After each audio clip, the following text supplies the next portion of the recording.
Good afternoon. Welcome to the European Alliance for Apprenticeships live discussion. This is our ninth live discussion, and this month's topic is on gender equality in apprenticeships. We're going to examine how we can close the gap in participation between men and women in apprenticeships. And my name is William Hammonds, and I'm going to be moderating the discussion today. Okay, so we're delighted actually to be holding this important and timely discussion, and we've got an interesting panel with us from around Europe to discuss their work. We're hoping to everybody tuning in that you'll be free to leave comments for us and also ask questions, because we'll be able to come back to that later on as the discussion progresses. But before I move on to introducing the rest of our speakers, our host from the Commission, Anne van den Bulke, who's the Policy Assistant at DG Employment, is going to start us off by introducing some of the work that the European Commission is doing in this area. So Anne, over to you. Thank you. Good afternoon and welcome to everybody. Many organizations and expert groups work together across the EU to end gender discrimination through initiatives and exchanges of ideas and practices. The EU has made significant progress in gender equality over the last decades. However, inequalities still exist and gender gaps remain. The von der Leyen Commission committed to achieving a union of equality and presented the EU Gender Equality Strategy 2025. The strategy sets out a vision, policy objectives and actions to make concrete progress on gender equality in Europe and towards achieving the Sustainable Development Goals. The aim is a union where women and men, girls and boys, in all their diversity, are free to follow their chosen pathway in life, have equal opportunities to grow, and can equally participate in and lead our European society. And while the strategy focuses on actions within the EU, it is coherent with the EU's external policy on gender equality and women's empowerment. Today, we have a closer look at gender equality in vocational education and training, and more specifically in apprenticeships. Quality and inclusive VET should provide all citizens with equal training opportunities. Gender inequalities in the area of VET are mentioned in many recent EU documents.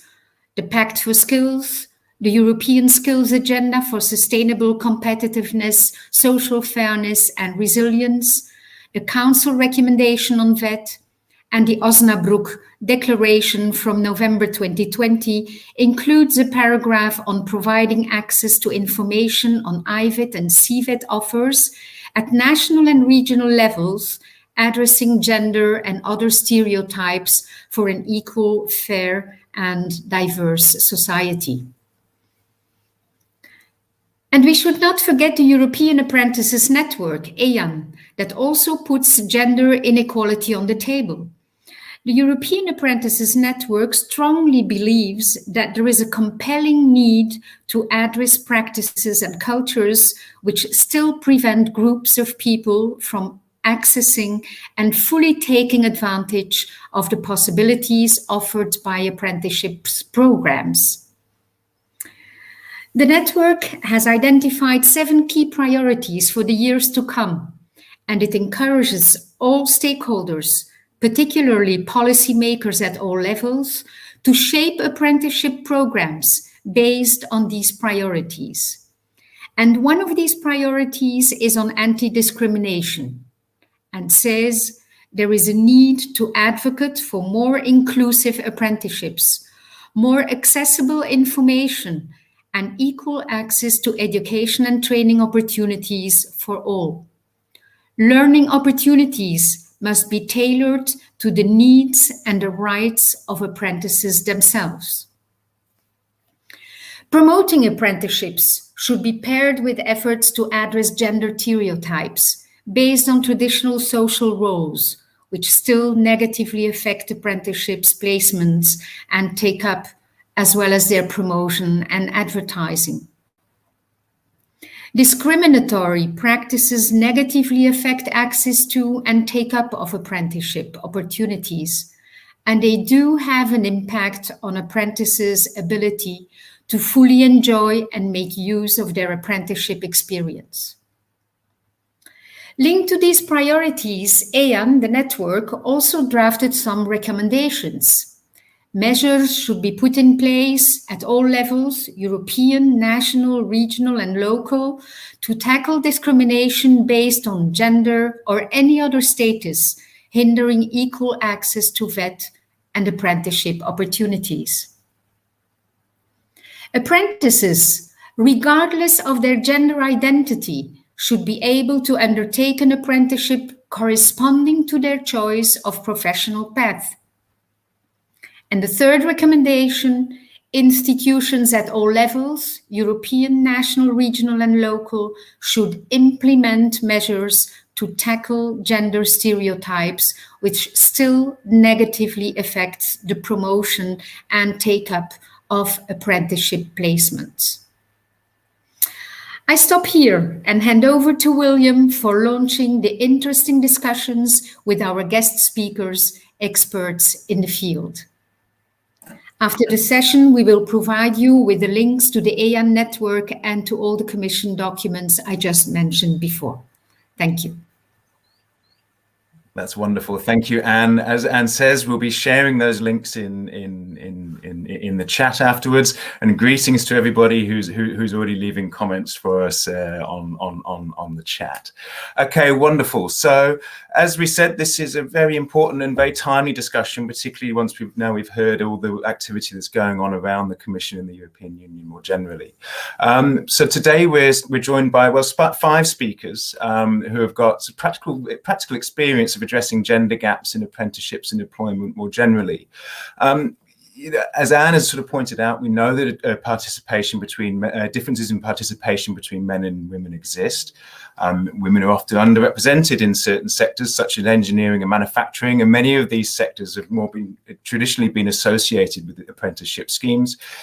On the other hand, though, men as well, they continue to be underrepresented in health and welfare professions quite often, which are often associated with lower rates of pay, and where expansion of apprenticeship schemes has been taking place recently. So today, our live discussion is going to explore a little bit more about how these gaps can be closed.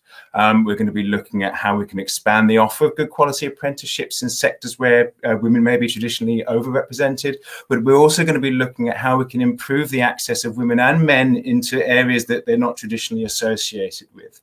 But we do know, and what we're going to explore is how we can overcome the range of barriers and obstacles and biases that may deter or prevent access to good quality apprenticeship opportunities. Because as we've heard from Anne already, ultimately these gender inequalities, they represent wasted opportunities to the detriment of people and our economies and societies. So I'm really delighted that we've got panelists from across Europe with us today, from North Macedonia, Germany, Portugal and Belgium and Norway, who have got expertise and first-hand experience on advancing this issue. So first of all, we have Aneta Petrovska-Rusomorowski. Aneta is joining us as the Head of Human Resources at EVN Macedonia and is responsible for the Gender and Apprenticeships program there. Amongst other roles that she holds, she is also the Vice President of the National Employers Association and a member of the Intersectoral Advisory and Consultative Group on Equal Opportunities for Women and Men that was established by the North Macedonian government. So we're delighted to have Aneta with us today. We also have Christina Haaf. Now, Christina is Head of International Cooperation at the Girls and Boys Days projects at the Competence Center for Technology, Diversity, Equal Opportunities in Germany. Christina is also the local manager of the EU project STEMI, which is on science, technology, innovation, mathematics and engineering for the young. And she has worked for the National Pact for Women in STEM Professions, GoMint, since 2008. Also joining us is Mary Hovsveen. Mary is the project leader of PRIM, which is a project run by the Oslo municipality for inclusion, diversity and recruitment for women apprentices in the construction industry. Next to this role, Marie is also the chief advisor and responsible business conduct at the municipality undertaking for cultural studies and sports facilities. Also joining us is Maria Manuela Ribeiro. Maria is the International Internships Coordinator at Lisbon City Council. She has more than 15 years of experience in adult education and training, so she has a broad-based experience to talk to us about this work. Maria works mainly with recognition, validation, certification of skills and competencies, and particularly aiming to tackle early school leaving. Related to this topic, she's also a CEDEFOP ambassador and has contributed to several reports during the pandemic on this issue. And then finally, last but not least, we have François Staring, who's a research manager at Ecoris. And François is an education specialist and is joining us to speak about the emerging findings from a major EU study on gender behavior and its impact on education outcomes that has a special focus on the performance of boys. So François will be able to examine a little bit more with us as well about how some of these patterns of assumptions can affect the education and training pathways of men and women throughout their lives. Okay, so now that we've introduced our speakers, let's turn on to our first topic. So the first area that we would like to address really is to explore a little bit more about the work that our panelists have been undertaking, to find out a bit more about its origins and what they've been trying to achieve. So I think to kick us off, we're going to start off with Mari. Would you like to tell us a little bit more about what you've been doing in Oslo? Thank you, William, and thank you for inviting me. Hi, everybody. In Norway, there are a few girls who choose vocational education and training within construction and engineering. And we also know that some of the girls who start in high school with vocational education, they tend to drop out, typically in the beginning or during their apprenticeships. So this sort of amplifies the already skewed gender balance in the industry, whereas about 2% of the people working in construction sites are women.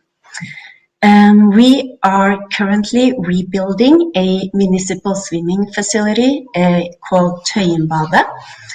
And this is a very popular facility in Oslo, especially amongst children and youth. So we decided to use this project as a pilot for testing new contractual conditions and activities. And we're aiming to recruit and retain women apprentices, and we want to create an inclusive and diverse work environment. And we also want to promote vocational education and apprenticeships to girls especially and youth. So we think that by recruiting and retaining the girls and women already in the education system, in addition to promote apprenticeships on a general basis, we can help sort of to improve the gender balance in the industry. We have also performed a qualitative mapping where we identified at least some of the barriers that women face, and we will in this project be taking measures to address these issues. Thank you. Wonderful. Thank you very much, Mari. I think we'll certainly come back to hear a bit more about this project and what's been emerging from your work. Moving on to Christina, would you like to give us a little bit of background about the work that you've been undertaking? I'd love to. Hello and hey everybody. And we seem to have in Germany the same problems like in Norway. There is a significant underrepresentation of young women in the so-called STEM professions. And women and men both concentrate on only a small number of professions, and we all know that this situation is difficult to change, and I'm sure in most of the European countries We try hard since many years, and still there are deeply rooted societal stereotypes very active. And how to overcome these obstacles and to really have an impact on the public perception of women in STEM profession is an important challenge. And in Germany, we started in 2001 with the first kick-off Girls' Days. So we invited only a few companies and worked on a more local level. And since then, the Girls' Day has become Germany's biggest career orientation project. And what I think is really important about, first of all, it permits the girls at one day of the year to know the so-called STEM professions a bit closer, because they visit a STEM working place, they are invited and welcomed. But what is also important is the frequency, and we have now 20 years of Girls' Day. And so at least one day per year, you see at the television Angela Merkel welcoming young girls in the Tagesschau, the well-known German news service. And what we also see is that we have more and more companies who apply because they use the Girls' Day as an instrument to attract and to recruit young female students, and this very successfully. But there are, and we are all aware of this, a lot of facets of the problem of societal stereotypes. And so we started another initiative in 2017, tackling the stakeholders of career orientation. Because what happens when girls experience or made a good experience at a STEM working place, they return at their workplace and they are confronted perhaps with the stereotypical visions of their parents, of the career guidance. And so we started with the initiative Klischeefrei to address the stakeholders of career orientation and to give them easy access to gender-sensitive materials, to make them aware of the gender gap which might creep in the professional career orientation, and so on. And here I stop, and I'm looking forward to our discussion. Thank you.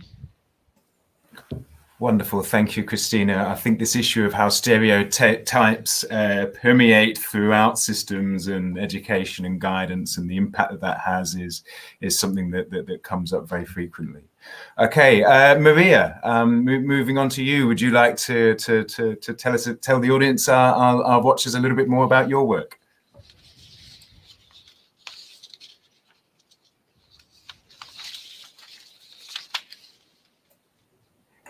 Maria, I am unmuted. Yes, I was. now I saw. Okay, thank you for this opportunity, William.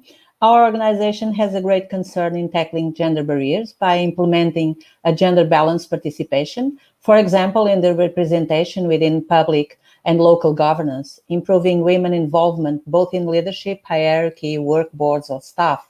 Câmara Municipal de Lisboa is a public authority with a workforce of around 10,000 workers, is engaged within the citizens' public needs and the management of the city. It has a huge expertise and skills in a wide range of areas.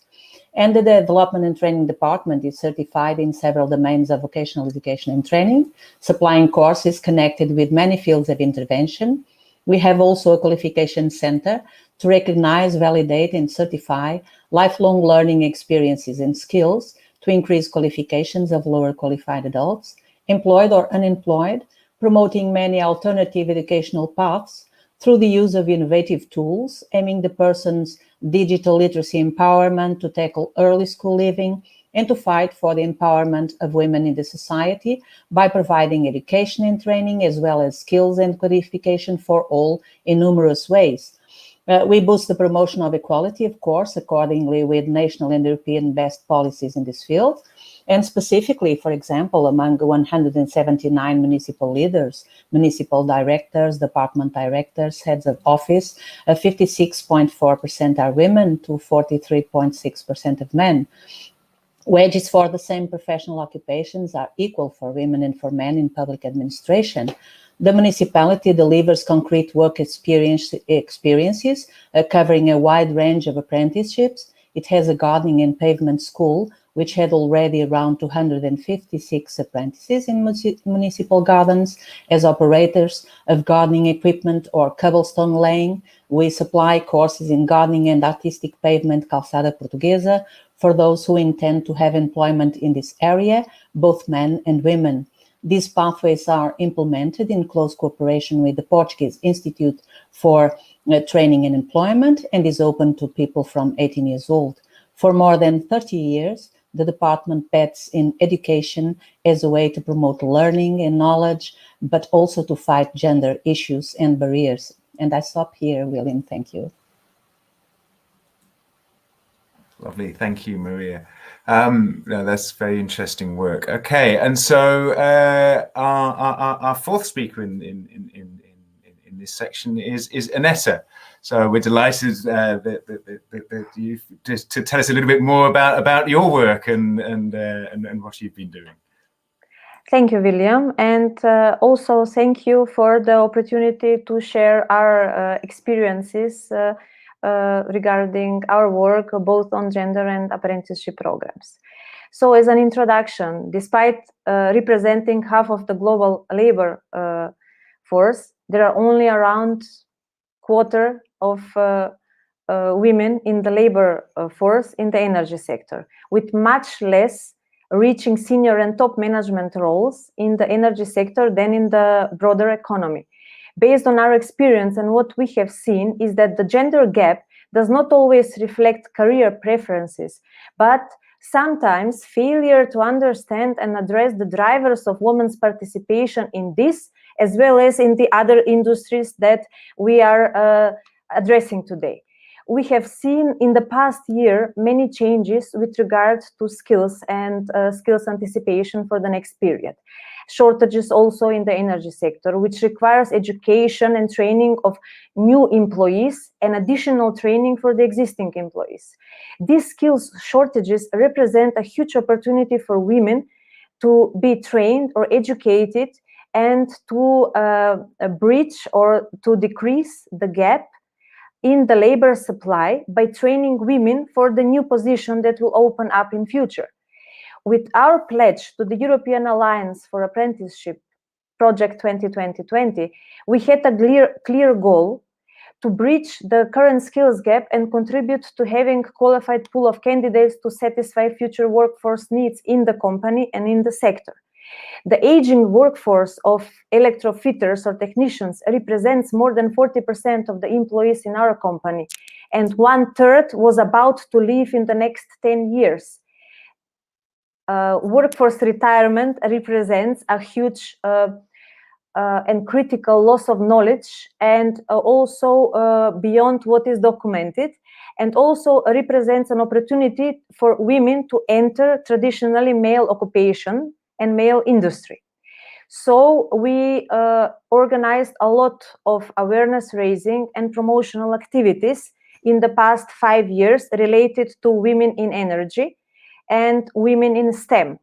For instance, we organized national, international conferences with the main goal to raise awareness about the importance of gender balance in the energy, business, and economy, to identify strategies and programs how to strengthen the success through advancing gender equality, and to serve as a knowledge sharing platform and exchange of experiences of the leaders and professors from the business and academia in the fields of STEM, because in our opinion, only through collaboration and synergies, we can shorten the time that we are always hearing about that is too long to bridge the gaps. So we also offered education and training opportunities for female employees in the energy sector in order to speed up their career. It was mentioned the Girls' Day in Germany. We have also a very good experience. We organized Bring Your Daughter to Work Day in 2016 as a first event. That was a unique opportunity for our girls, our daughters, to learn about the energy sector and also to reflect about work possibilities and their future career without gender limitations.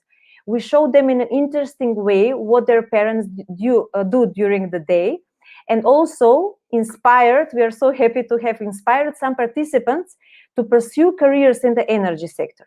Many girls are asked to come back again the next year, and then there was some reaction from parents from boys. Why do you exclude the boys from such interesting activity? So we decided that we will organize, now with COVID we interrupted, Bring Your Child to Work Day, only in order to show that we're also inclusive. And it's a very interesting event that happens once per year, and everybody is looking forward to it, also us in the company, because it's run by children for one day in the year. When we started with the project 2020, there was not a single girl which was trained to be technician. So together with wet schools in Skopje, we visited almost all primary schools, and we emphasized that the company would like to see more female electricians in future. We also organize career workshops and career fairs in vet schools, and we promote female models, role models in the industry to show that a career is possible for all that work on achieving it. And because you cannot be what you cannot see, our emphasis is always on promoting positive role models in the energy sector and in the STEM. Wonderful, thank you, Annette. That's I mean, we've got a fascinating group of projects here, and we've got some sort of very interesting sort of themes already coming through. And also for those watching, thank you for your questions. We're absolutely going to come back to some of those as the conversation progresses. So. Moving on to our sort of next block of questions, we've heard a little bit about where your sort of projects, initiatives have come from and your motivations for starting. But I guess the next question that we have are sort of, what are the main barriers that you've either encountered or that you've been trying to address? And clearly this question around stereotypes has come up, but then also, sort of harder questions around discrimination as well.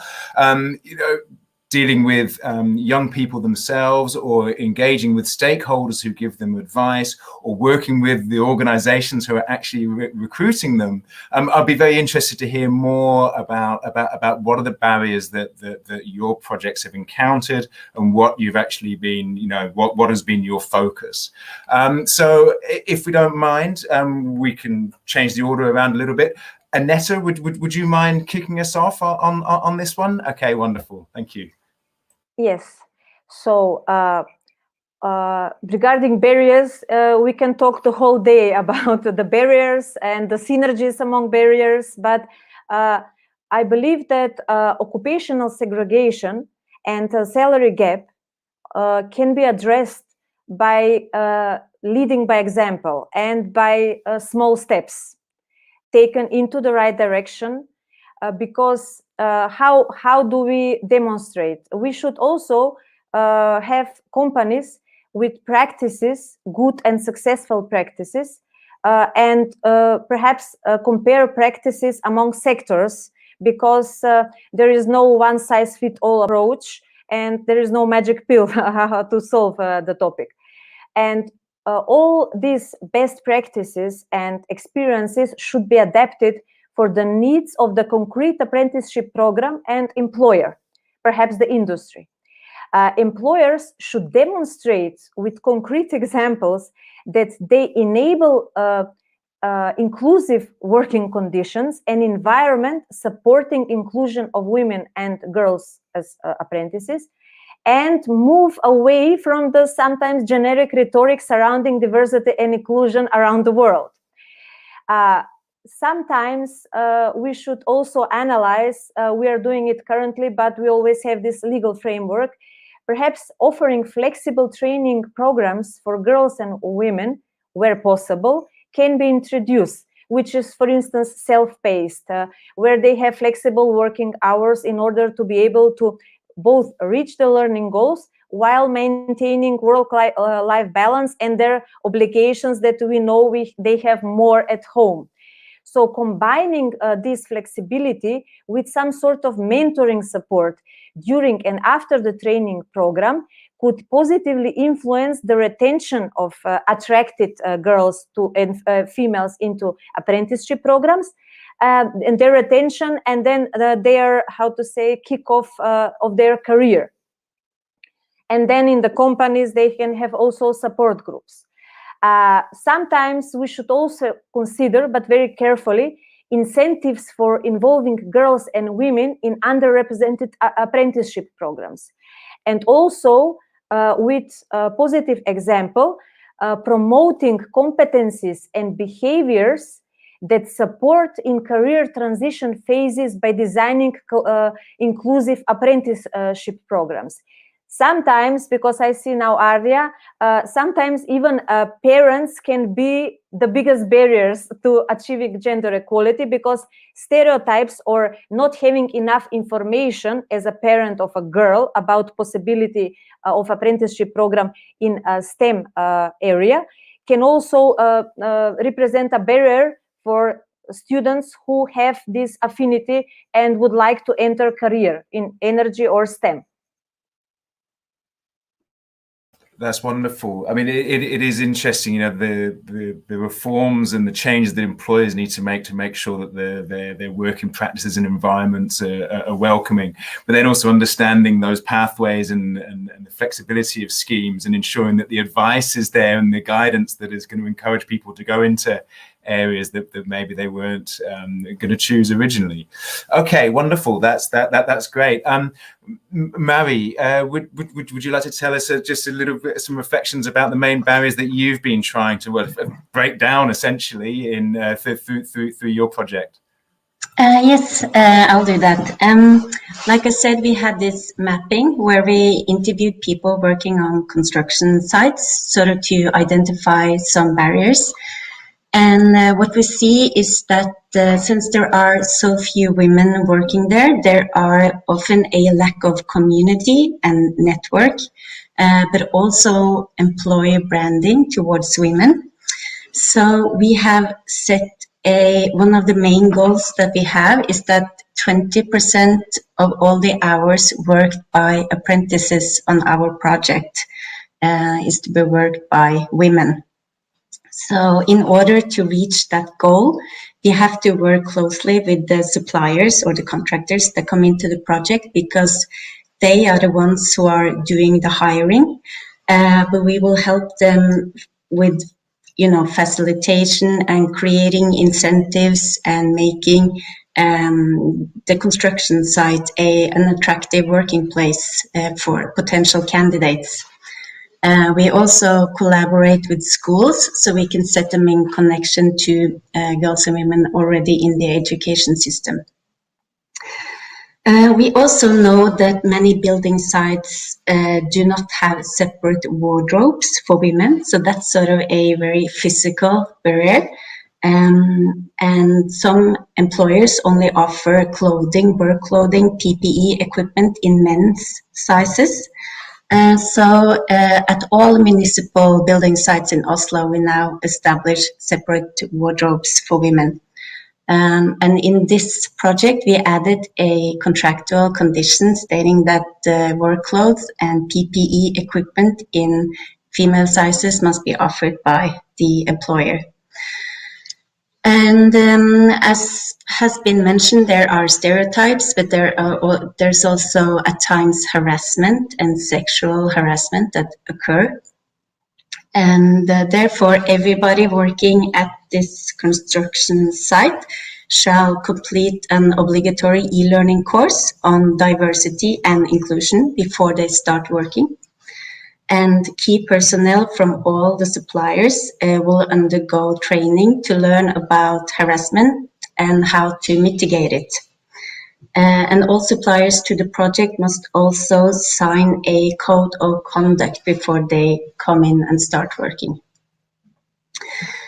And we also know that, like mentioned, like the knowledge about the career opportunities within the construction industry is not that high, or it's low among especially girls. So we will establish a visitor center for middle school classes to come and visit the building site, and they will meet the apprentices that work there. That will function as some sort of role model that can tell them about their daily life and what their education and apprenticeships mean and what they do.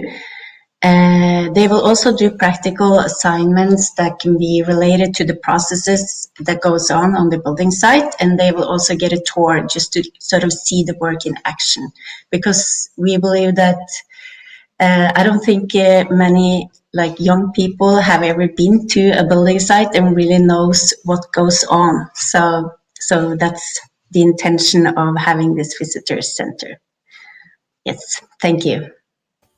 That's very interesting. I mean, we're going to come back to questions later on, but as the moderator, I'm going to indulge myself a little bit. Mary, out of interest, was there resistance to some of these initiatives and approaches in terms of making changes on construction sites, putting people through training?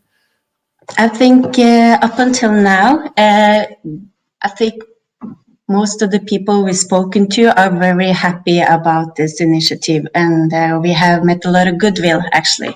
But we haven't started it yet because we are in the process of getting the contractors, signing the contracts now, and the work will start. We have done some work, but most of it will start in the fall. So that's when we sort of roll out the entire project. So I think in a year or so, it will be easier for me to answer that question. No, that's wonderful. Thank you. Okay, and so then moving on, Christina. So the barriers and the challenges. I mean, you've done a lot of stakeholder engagement with different organisations. What those conversations were like, and the sort of the barriers that you've identified and focused on during your work. It'd be lovely to hear some more.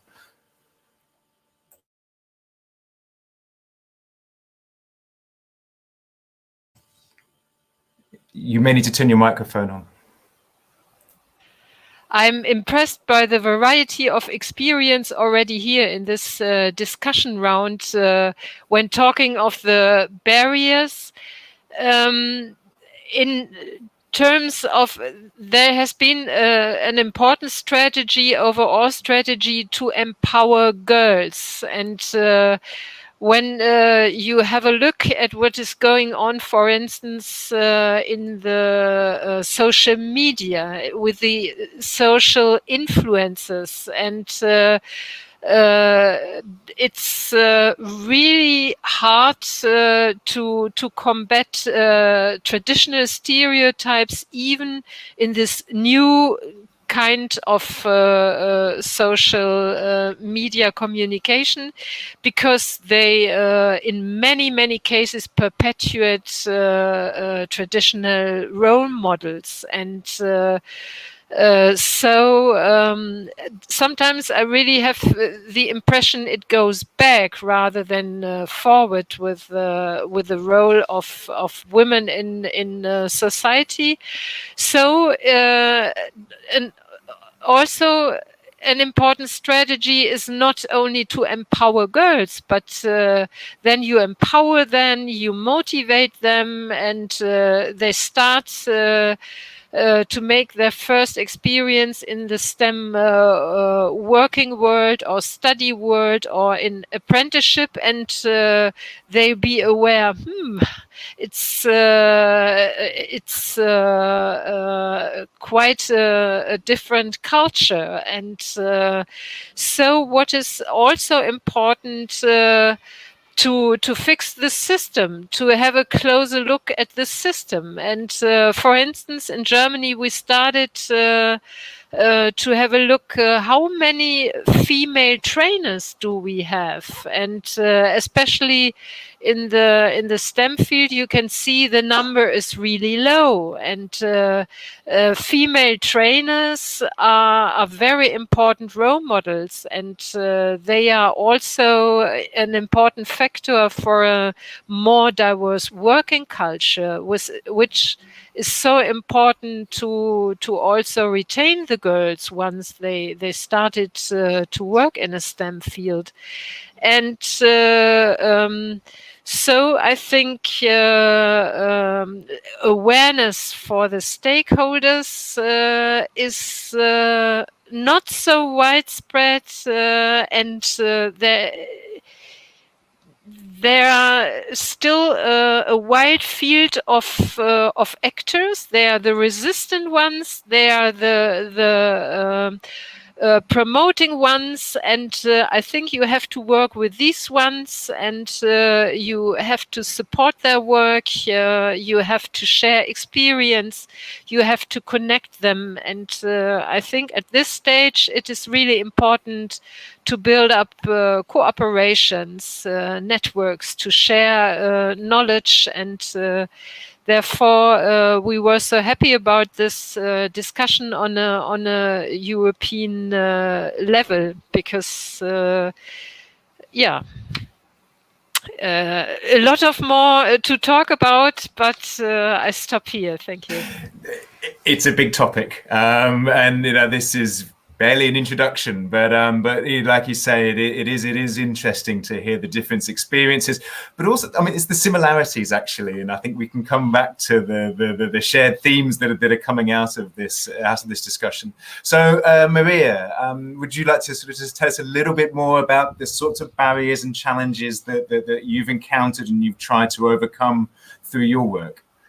Yes, thank you. I totally agree with Annette and Christine and Mary about the parity. And in fact, between women and men, this is a matter of human rights and the condition of social justice, as well as is a necessary and fundamental requirement for equality, development and peace. Gender equality to us requires that in a society, men and women have similar opportunities like to the others. In income, rights and obligations in all the fields. They must benefit from the same conditions in access to education, opportunities at work and within professional careers, access to health, but also to power and influence in leadership.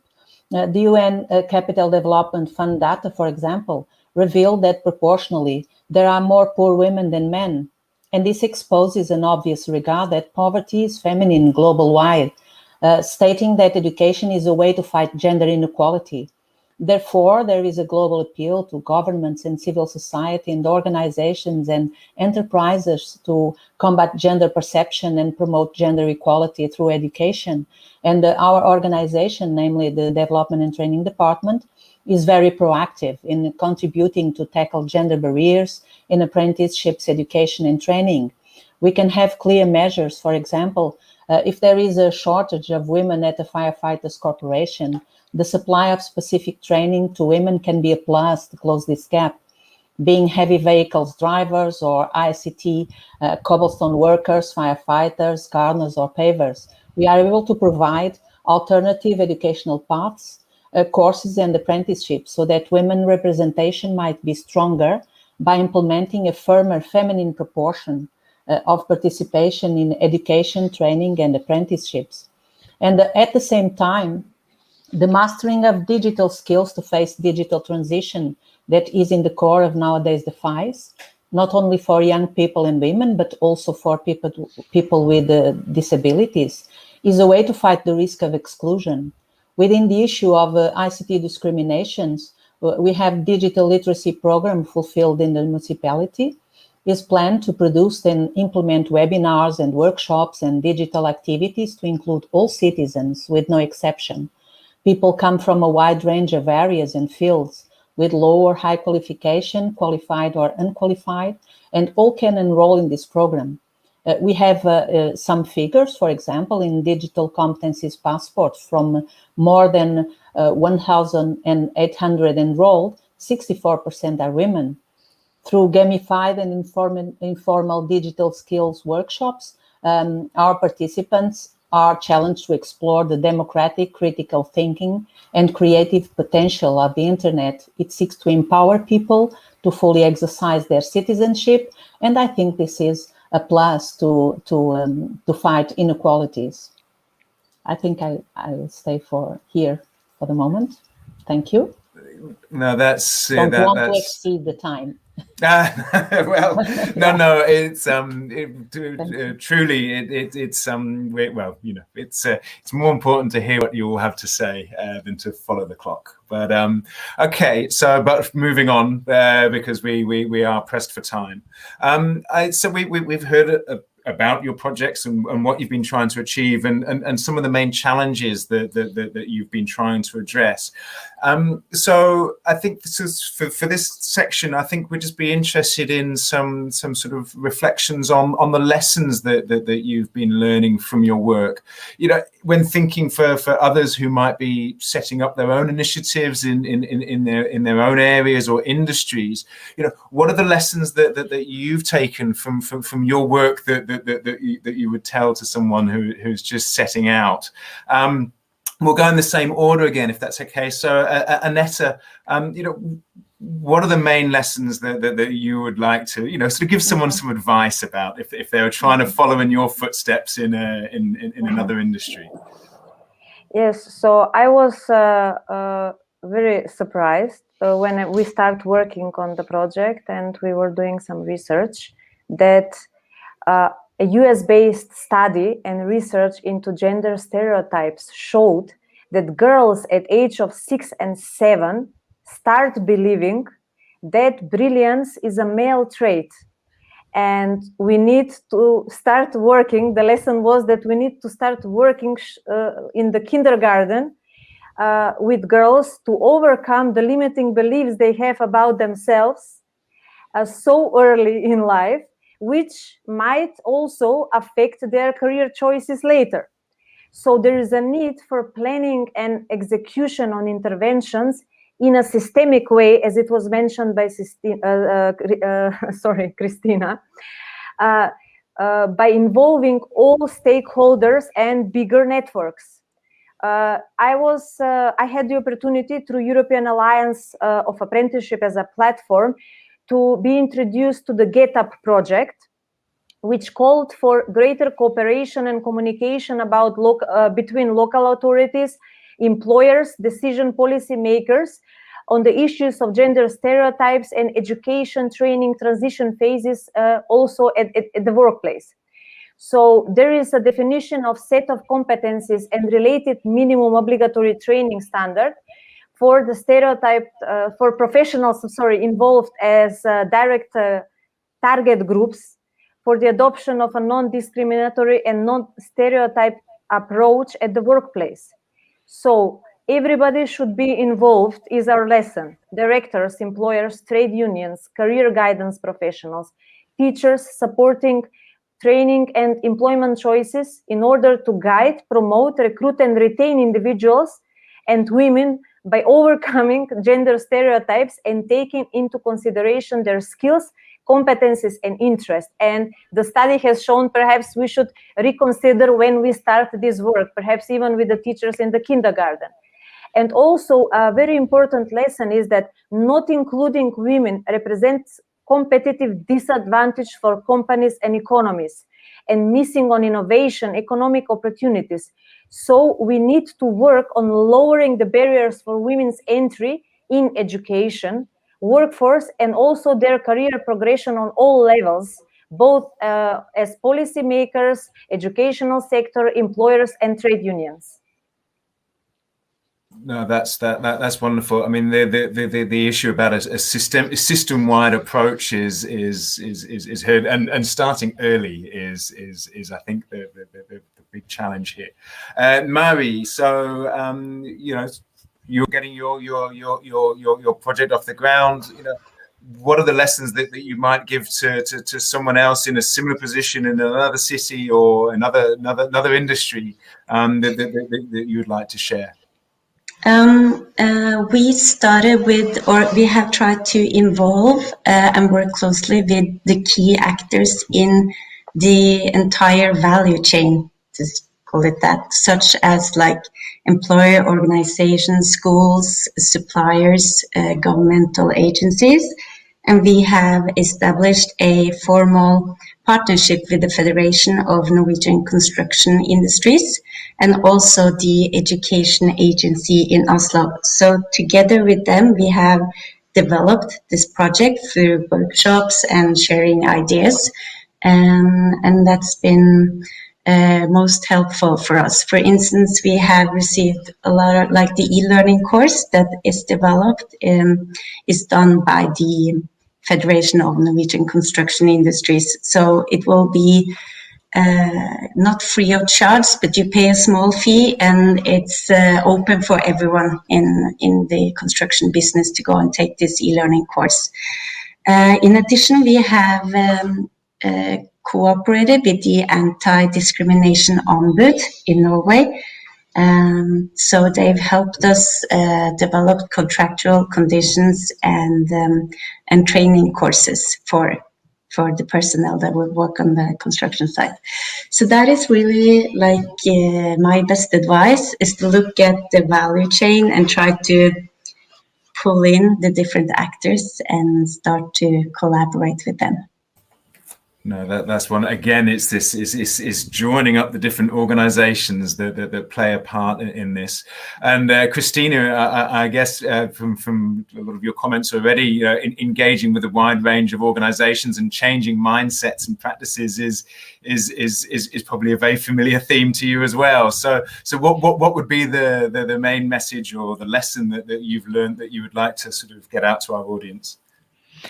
I completely agree with Agneta that it's so important to change the mindset. To draw a scientist, there should appear many women, because this is important for our society. We all know that.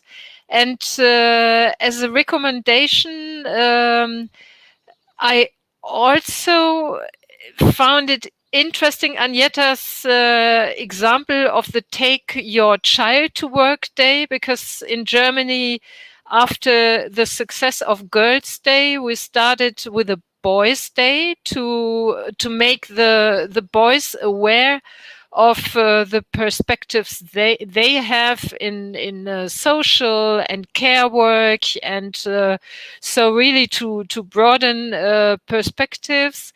And of course, there are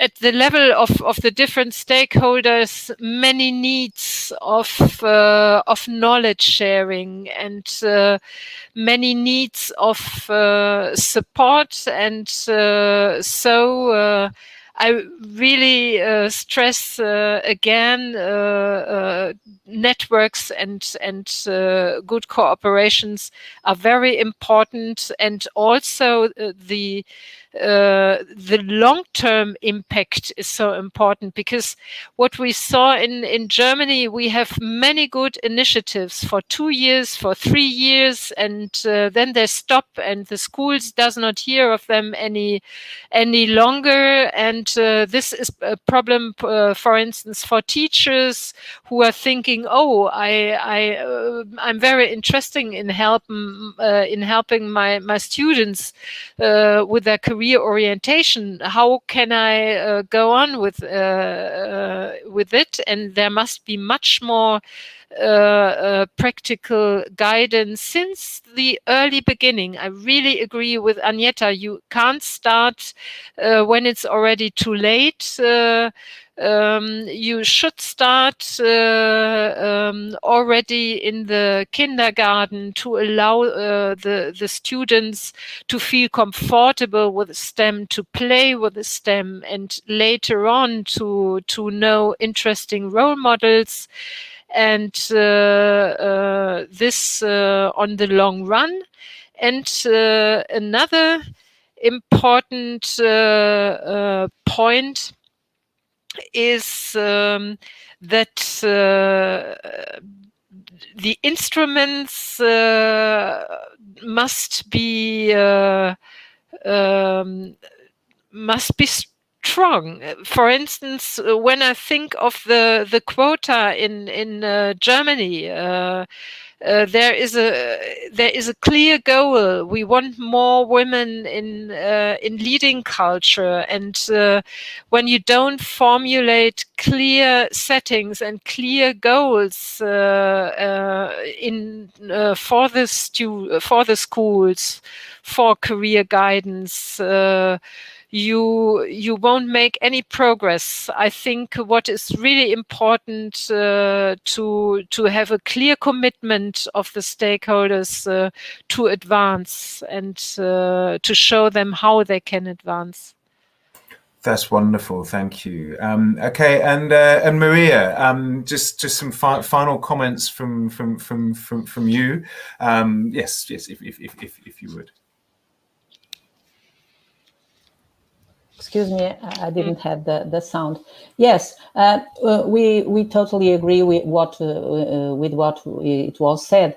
To change mindsets, we can increase joint actions to maximize the impact of investment in improving existing skills, training in new skills, to requalify either with social partners, public authorities, education and training service providers, employment agencies. We must work together and make a clear commitment to invest in training for all people of working age and as a way to combat gender inequalities. We greatly improve the women participation in education and training under the recognition of competencies processes. For example, 49% of women enrolled in this recognition processes concluded their qualification pathway.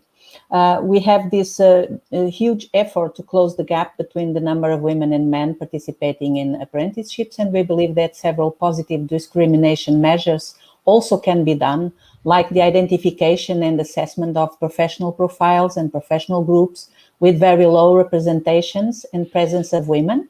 We can have positive discrimination. It might help us to improve a major predominance of feminine involvement.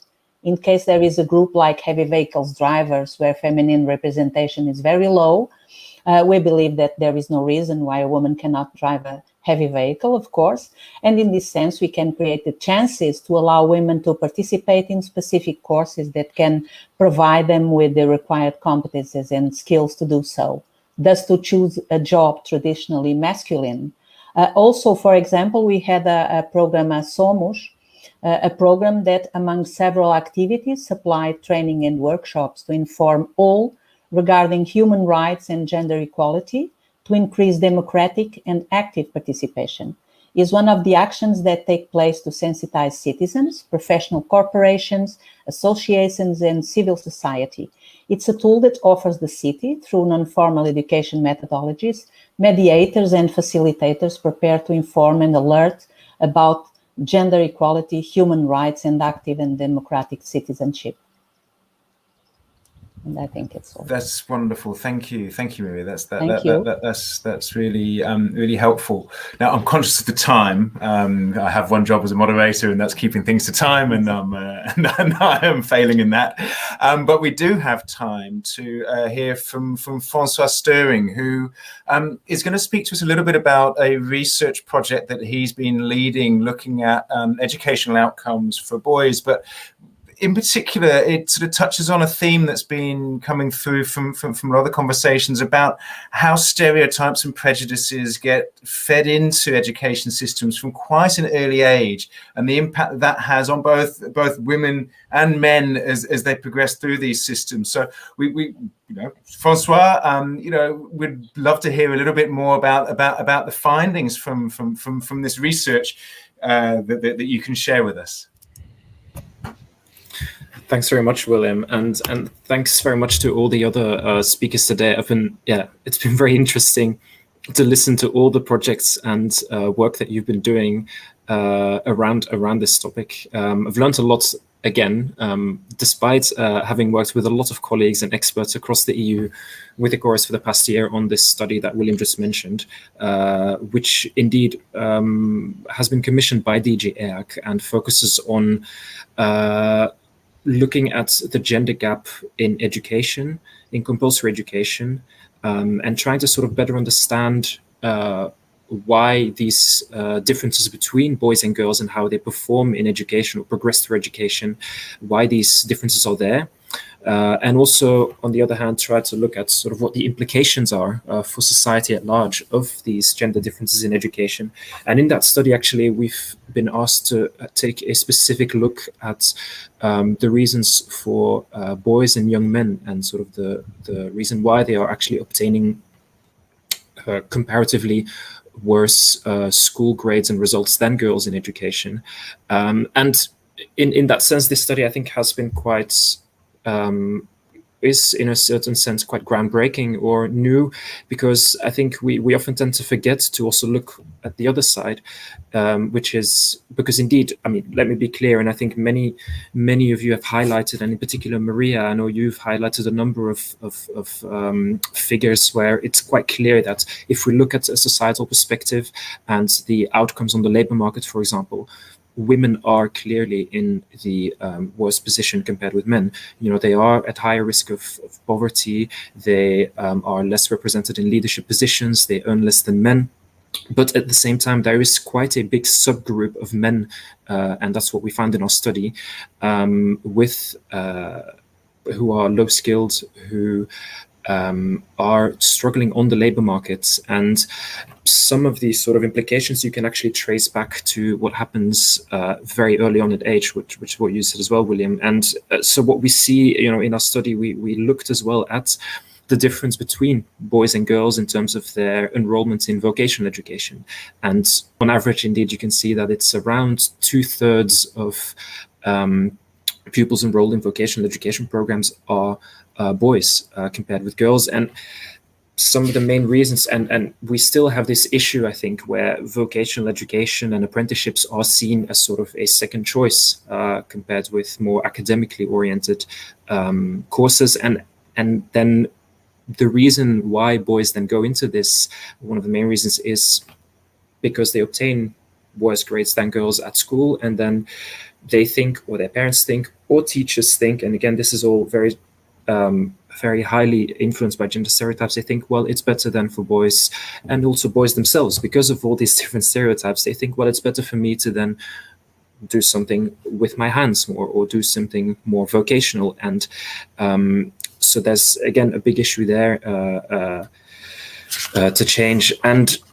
But also, why are these bad results or these negative results there? And one of the main reasons is that teachers and the way they grade their students is very heavily influenced by their perception of how boys and girls behave at school. And there's evidence showing that boys more overtly behave worse than girls, but it's not necessarily because boys are necessarily, you know, worse than girls, or it's because they have a different way, I think, of expressing difficulties or negative emotions, whereas girls tend to internalize these more. But that doesn't mean that, so again, on the flip side, it doesn't mean that girls are not experiencing troubles at school either. So it's always about looking at les deux, le revers de la médaille, the both sides of the medal, we would say in French. The issues that both boys and girls are facing. So there's an issue there in terms of a strong link between disruptive behavior, getting bad results at school, and disruptive behavior being strongly linked with norms of masculinity that exist at societal level. And this is something that I think parents, and to a big extent as well teachers and other actors in society, transmit onto our boys and girls when they grow up. And these sort of norms of masculinity sort of expect from men that they are very strong, that they are self-sufficient, that they, if necessary, display aggressive behavior to exert control, etc., etc. And all of this has an influence on how they behave, how they get school results, how they get results. And I think I heard as well, a couple of you mentioned something around the importance of role models. And indeed, what we see in our study is that many countries actually focus quite heavily on the fact that there are a lot of female teachers in general, and that this would potentially not be the most interesting, or not be that boys would benefit from having male teachers. But it's about, again, more than that. It's not only about having more male teachers, but also about making sure that the teachers you have, full stop, are teaching good quality, are using good teaching methods, and are also representing models of masculinity and femininity, which are different to those traditional roles of masculinity and femininity we see. Because if you put a male teacher in front of the classroom who is following all those norms of masculinity, we will not be able to change the choices boys and girls make in education. And again, there's a wider variety of factors as well, that boys would be more affected by bullying. There's also gender stereotyping in school textbooks, etc., which has an influence, again, on the choices boys and girls make. And anyway, if we want to, so there's, just to say that, and I think, moving towards what could we potentially do about all these different challenges or reasons why there's these differences between boys and girls at school. What we found is that potentially it's about more than, because I heard a lot here today around actions around providing study and career advice to boys and girls, or encouraging girls to more actively go and follow STEM courses. But it's also about encouraging boys, and this is where it was very interesting, Christina, that you mentioned this Boys' Day, or when I believe it was you, Anita, who mentioned this change from bring your daughter to work day to changing it to bring your child to work day. I think this is something we see is very important. It's important to encourage boys to more actively go and take up within apprenticeships as well, or within vocational education, take up more caring study fields, because also within vocational education you see these gender differences. But in addition to study choices, it's important as well to change the whole school climate, making sure that teachers are gender aware and have gender sensitive teaching methods and practices. And there's a number of countries that put in place things around this to support them. In Belgium, for example, we saw that there's a specific toolbox and training courses for teachers to become more gender sensitive. And I think it was you as well, Christina, you mentioned it's about changing the system, looking at the whole of society. And indeed, we've seen a lot of countries are actually putting in place, gender mainstreaming strategies across a range of different policy fields. But what we see is that, there's a very heavy focus on the issues facing women. And again, I want to reiterate, and this is also something that women are in a comparatively more disadvantaged position than men. But if we want to solve the issue of gender equality, we also need to look at issues that men are facing. Because if we look at, for example, health outcomes, men drink more, they smoke more than women, and they also have, again, coming back to this example of the way boys and girls express disruptive behavior, women perhaps keep their problems in more, men externalize them more in the form of disruptive behavior. There is something to say for making men for doing something around helping men to better deal with their emotions and developing socio-emotional skills, which you develop very early on in age. And there are a number of countries as well that we saw are putting in place measures to help men to deal with these elements, such as, I think in Luxembourg, there's an organization called Infoman that helps men with socio-emotional issues. In Ireland as well, and so there's an organization called Men's Sheds to help men with these issues, and that can help men to not go and commit acts of violence, or to help tackle other big issues such as domestic violence, which we also see. And again, it's very difficult to sort of give you, so I'm just giving you a snapshot and a little bit of a flavor of different elements that we talk about in the study, but to say it is highly complex. There are a lot of interrelations, and it's also, again, very difficult to make a direct link between the way boys and girls perform and behave at school and all these societal implications. So that needs to be very clear. But I think if we want to get more gender equality in vocational education, in apprenticeships, it will require a lot of work and a lot of action across a range of different areas. Wonderful, thank you, Francois. It's just a sort of an interesting examination of the impact of certainly sort of early years education, and I think it really does illustrate some of the themes that have come through from the contributions of all of our speakers. There's always a challenge about you must start early here. You need to work across the whole value chain. This is a challenge for the whole system, and sort of engaging and working with different organizations and also groups within organizations to really sort of push towards some sort of substantial change. And I think there's also this question about sort of changing perceptions and awareness. And we've got time maybe for one or two questions from the audience. And certainly one question that has come through is around the issue of incentives. A couple of our speakers, I think, Annette, you mentioned incentives. And the question is, how can we persuade more young people to participate in VET, in apprenticeships, and what are the sort of incentives that should be offered to them? But then I guess also, what are the sort of incentives that should be offered to employers as well? So I don't know whether any of our speakers, Annette, I know you mentioned incentives and somebody else did as well, would like to sort of just comment very quickly on the issue of incentives. I can say a few words. I emphasized with a reason that incentives should be carefully introduced, because as preparing for the event, for the webinar, I read, I think it was a German paper, which said that incentives sometimes involve companies that would normally not be involved in apprenticeship schemes. And we mentioned before the sustainability as an important factor contributing to long-term success and really bridging the gaps in compared to ad hoc and short-term activities, events, and solutions. So there is no low-hanging fruit that can be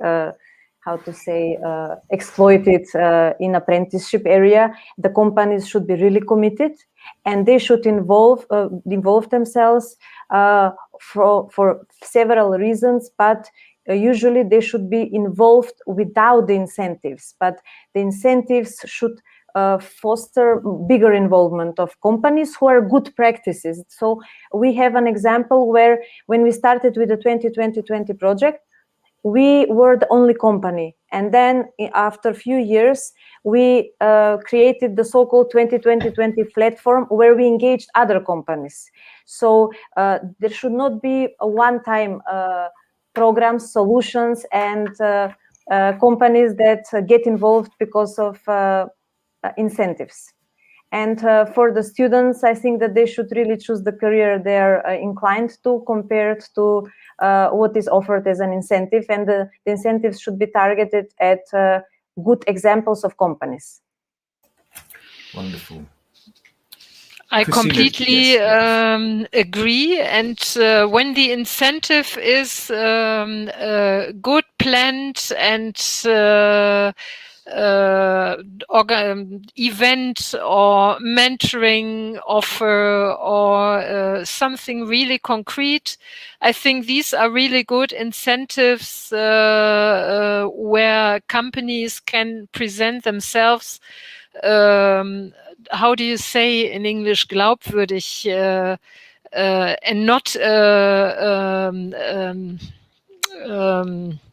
marketing image, but a real authentic image of their working culture, This are always good incentives for young women and also for young boys, I'm sure, to meet authentic role models and